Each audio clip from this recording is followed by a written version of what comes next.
I'm going to talk to you about some things I've learned in my journey. Most from experience, some of them I heard in passing, many of them I'm still practicing, but all of them I do believe are true.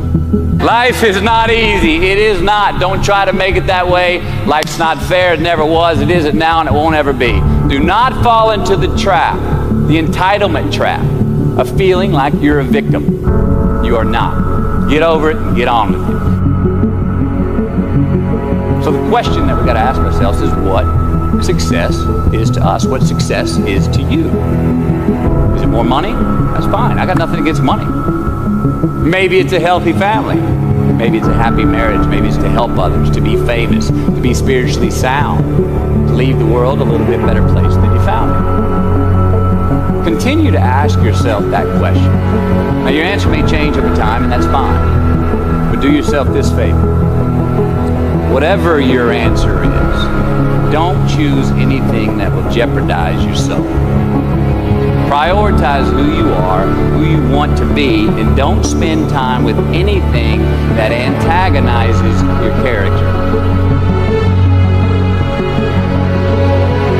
Be brave, take the hill, but first answer that question, what's my hill? So first, we have to define success for ourselves. And then we have to put in the work to maintain it. Take that daily tally. Tend our garden. Keep the things that are important to us in good shape. Where you are not is as important as where you are. It is just as important where we are not as it is where we are. Look, the first step that leads to our identity in life is usually not, I know who I am. I know who I am. That's not the first step. The first step's usually, I know who I am not. Process of elimination. Defining ourselves by what we are not is the first step that leads us to really knowing who we are.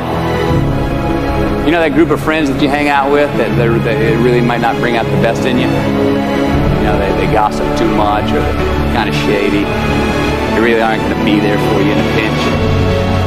Or how about that bar that we keep going to that we always seem to have the worst hangover from?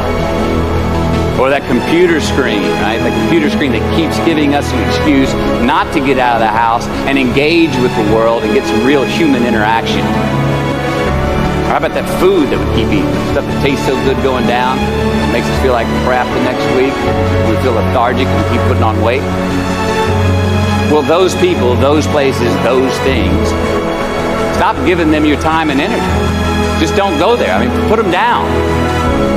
And when you do this, when you do put them down, when you quit going there, and you quit giving them your time, you inadvertently find yourself spending more time and in more places that are healthy for you, that bring you more joy. Why? Because you just eliminated the who's, the where's, the what's, and the when's that were keeping you from your identity. Look, trust me, too many options, I promise you this, too many options will make a tyrant of us all. All right, so get rid of the excess, the wasted time. Decrease your options. And if you do this, you will have accidentally, almost innocently, put in front of you what is important to you by process of elimination. Knowing who we are is hard. It's hard. Give yourself a break. Eliminate who you are not first, and you're going to find yourself where you need to be.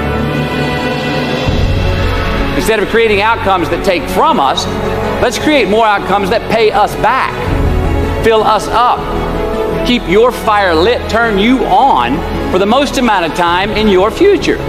We try our best, we don't always do our best. Well, architecture is a verb as well. And since we are the architects of our own lives, let's study the habits, the practices, the routines that we have that lead to and feed our success. Our joy, our honest pain, our laughter, our earned tears. Let's dissect that and give thanks for those things. And when we do that, guess what happens? We get better at them. And we have more to dissect. Be discerning. Choose it because you want it. Do it because you want to. We're going to make mistakes. You got to own them. Then you got to make amends. And then you got to move on. Guilt and regret kills many a man before their time.